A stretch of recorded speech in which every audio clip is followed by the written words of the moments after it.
Hello YouTube and fellow preppers, this is Geordie Prepper, and I did two gear reviews recently of the Russian GP5 gas mask and the British GSR gas mask. And these are obviously two options you might want to consider in shit hits the fan or when things go wrong. But it's a good idea to monitor and control the quality of the air in your home before things go bad. There are obviously many health implications for the quality of the air that you're breathing in, and these are the items in front of me that I use to monitor and control the quality of the air in the property that I'm in. And this isn't a sponsorship or anything like that. These are just the items that I'm using. I'm not plugging a particular brand.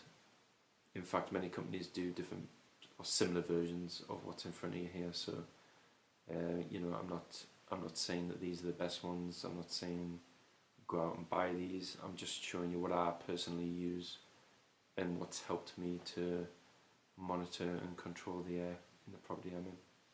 So starting on the left there, we have an air purifier, and this is a HEPA based filter, and I bought this because I could feel the amount of dust in the air in the property was just too high, and I think it was starting to affect my breathing.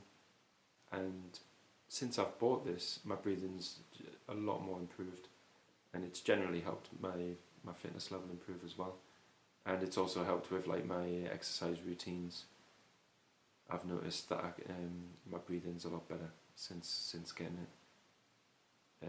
It was made clear to me how much dust is in the air whilst I was getting into preparing this, because I was buying torches, and when you shine a torch in the dark in a property, you really get to see, passing in front of the beam, how much dust there is in the atmosphere.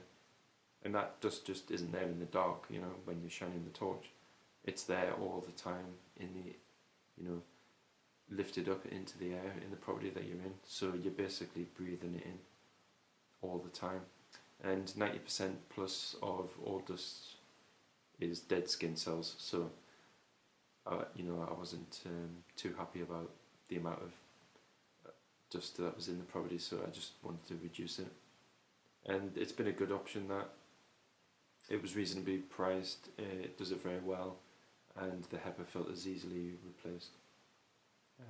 So personally for me that was a good option. Next to that we have a small dehumidifier. It's a little smaller than what I thought when I looked at it on Amazon, but it does pull water out of the air, and I just wanted something to do that on a small scale. I've got no problems with damp in this property. I don't have water running down the walls. I didn't want something, and I didn't need something that pulls 1 litre or 2 litres out of the air every day. And the other reason for choosing something that small was because it's fairly portable. So if ever I was to rent a caravan or a static caravan for some camping, obviously you don't know what the quality of the air is going to be like. You don't know how much damp is going to be in those sorts of things. So it was just an option to take as a portable option. To the right of that we have a small hygrometer stroke thermometer. And monitoring the temperature in your property is actually extremely important. You don't want the temperature in your property to go too low, and you don't want it to go too high. You want to try and maintain it at a reasonable level. And you don't also want the relative humidity to get too high. And that hygrometer, it has a small indicator on there of what's a suitable relative humidity to maintain. And it's very thin, it's very light. It just runs on a couple of AA batteries, I think, or one AA battery, possibly. And it's just important to monitor the temperature and humidity in a property, because it does affect your health, it does affect your breathing. To the right of that we have a small carbon monoxide detector, and most homes will have or should have a fire alarm. And fire alarms do save lives. They do give you enough of a heads up and a warning to prevent death, basically. I don't think as many homes have a carbon monoxide detector, and I very much doubt that those that have a fire alarm will also have a carbon monoxide detector.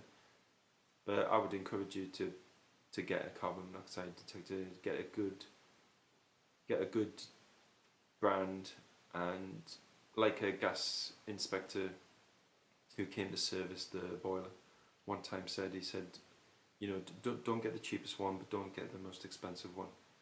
Just get a carbon monoxide detector that's in the middle of the road, has good reviews, and you know, isn't too expensive. So don't go for the cheapest carbon monoxide detectors, go for something in the middle that has a good review.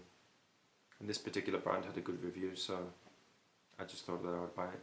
I'd never had a carbon monoxide detector in a property before, and since getting it, I don't think I would be in a property without one.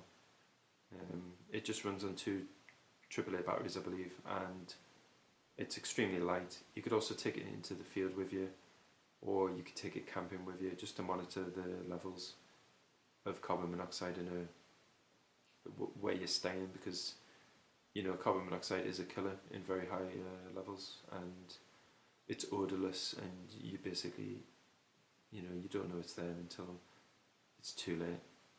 So these are just the options in front of you that I use to improve the air quality in my property.